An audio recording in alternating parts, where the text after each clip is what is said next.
इस फिल्म में एक डायलॉग है जो कई लोगों की उम्मीदों के उलट होगा, खासकर उनके जो ये सोचते हैं कि राज कपूर की फिल्मोग्राफी सोशलिज्म पे बेस्ड थी।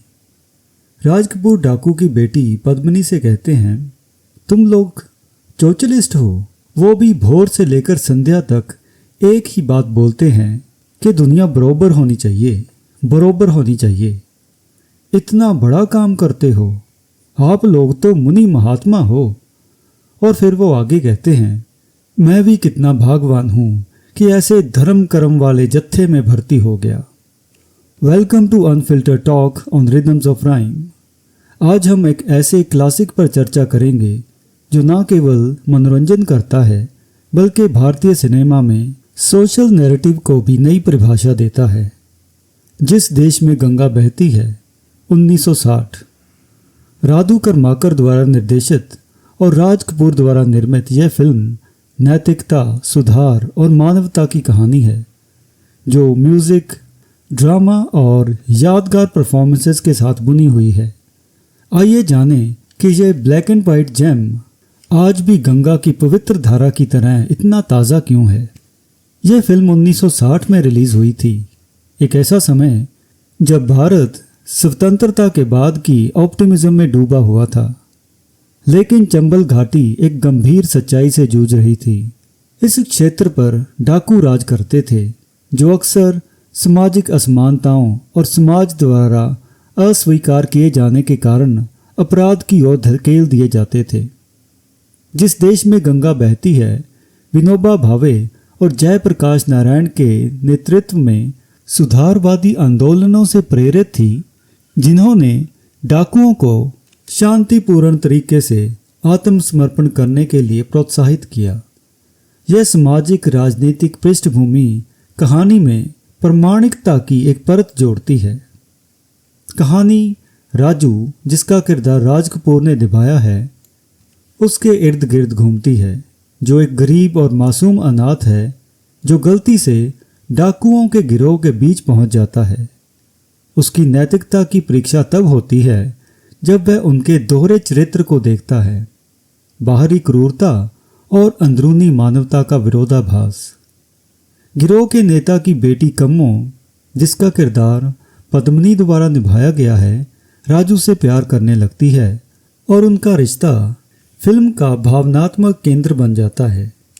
लेकिन कहानी में मोड़ तब आता है जब राजू सभी डाकुओं को सुधारने का निर्णय कर लेता है। राजू के किरदार पर गांधीवादी आदर्शों की छाप दिखती है, पर हम अपनी डिस्कशन में देखेंगे कि किस तरह ये आदर्श अलग अलग किरदारों के ऊपर अलग अलग तरीके से प्रभाव डालते हैं। फिल्म की परफॉर्मेंसेस में सबसे पहले बात करते हैं राज कपूर के कैरेक्टर की। उन्होंने चार्ली चैपलिन जैसे कैरेक्टर के अवतार को, जिसको उन्होंने अपनी पिछली फिल्मों में भी निभाया है, इस फिल्म में पूरे तरीके से भारतीय परिवेश में ढाल दिया है। वह मासूमियत और दृढ़ निश्चय से भरा प्रदर्शन करते हैं, लेकिन इसके लिए उन्हें चार्ली चैपलिन की तरह कपड़े पहनने या उनके एक्सप्रेशंस की नकल करने की ज़रूरत नहीं पड़ती। हम देखते हैं कि उनका किरदार राजू 1956 की फिल्म जागते रहो के मासूम ग्रामीण का एक विकास है। उनकी मासूमियत और भगवान में अटूट विश्वास उनके कैरेक्टर को एक साथ अत्यंत भोला और साहसी बनाते हैं। पद्मिनी ने कम्मो के रूप में एक जीवंत और भावनाओं से भरा प्रदर्शन किया है। उनकी खिलखिलाती हंसी उनके कैरेक्टर को एक प्रेम में डूबी हुई किशोरी के रूप में स्थापित करती है। राज कपूर के साथ उनकी केमिस्ट्री और उनके अभिव्यक्तिपूर्ण डांस सीक्वेंसेस फिल्म को नई ऊंचाइयों तक ले जाते हैं। एक गाने में पद्मिनी पानी के अंदर कुछ डांस स्टेप्स करती हैं, जो कि एक अद्भुत सीन क्रिएट करते हैं। बाकी गानों में भी हमें डांस की कॉम्प्लेक्स फॉर्मेशंस देखने को मिलती हैं, जो सहज कोरियोग्राफी और बेहतरीन प्रस्तुति के साथ प्रदर्शित होते हैं। और इन सब के साथ साथ कम्मो पहली कैरेक्टर बनती है जो राजू के आदर्शों से प्रभावित होकर ट्रांसफॉर्म हो जाती है और उसके साथ मिलकर पूरी ट्राइब को प्रेरित करती है। और उधर प्राण ने द्राका के रूप में एक धमाकेदार प्रदर्शन दिया है और वो शुरुआत से ही राजू के लिए एक स्थायी दुश्मन बने रहते हैं। हालांकि बिजली उनसे पागलपन की हद तक प्यार करती है, लेकिन वह लगातार कम्मों को रिझाने की कोशिश करते हैं। शायद इसलिए क्योंकि वह गिरोह के सरदार की बेटी है और राका खुद सरदार की जगह लेना चाहता है। प्राण का डाकू के रूप में अंडरस्टेटेड पर इम्पैक्टफुल पोर्ट्रेयल कहानी में प्रामाणिकता और जटिलता की एक नई परत जोड़ता है। इसके साथ ही राका एकमात्र ऐसा पात्र है जो अंत तक बदलने से इनकार करता है। जब बाकी सभी अपराध छोड़ने का निर्णय लेते हैं तब वह मजबूरी में उनका साथ देता है। यह उस सीन में साफ दिखता है जब पुलिस उन्हें घेर लेती है और राका बाकी डाकुओं को बंदूकें उठाने के लिए कहता है और वे उसकी बात मानते भी हैं।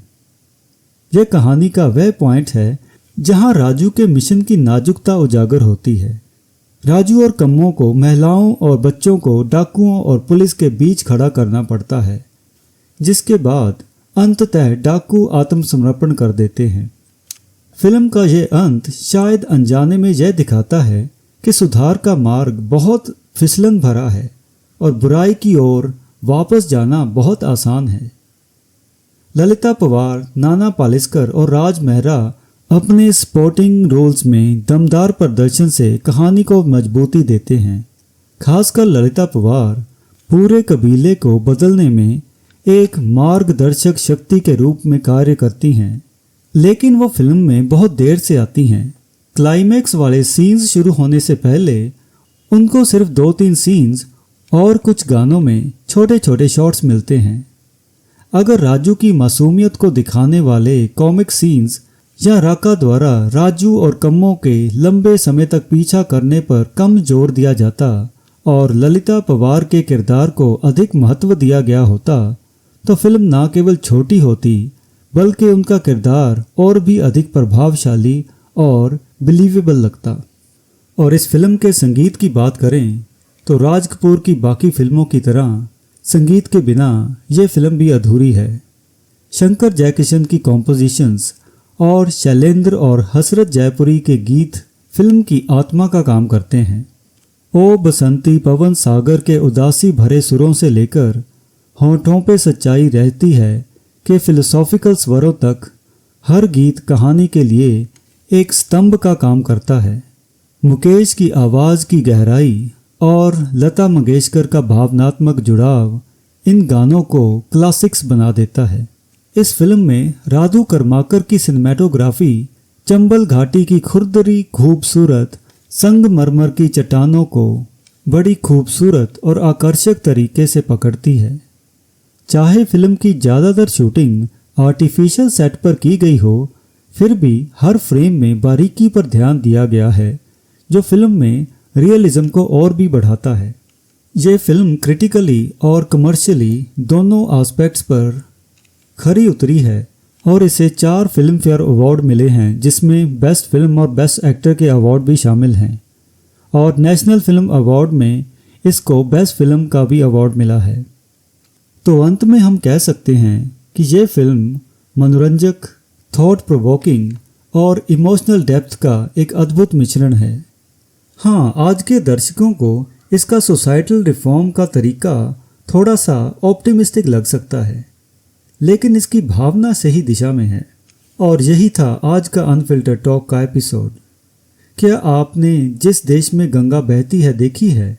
इस फिल्म में रिडेम्पशन और रिफॉर्म के चित्रण के बारे में आपके क्या विचार हैं? नीचे कमेंट्स में हमें बताएं। अगर आपको यह रिव्यू पसंद आया हो तो रिदम्स ऑफ राइम को लाइक, शेयर और सब्सक्राइब करना ना भूलें। अगली बार किसी और फिल्म के रिव्यू के साथ मिलेंगे। तब तक के लिए goodbye and thank you.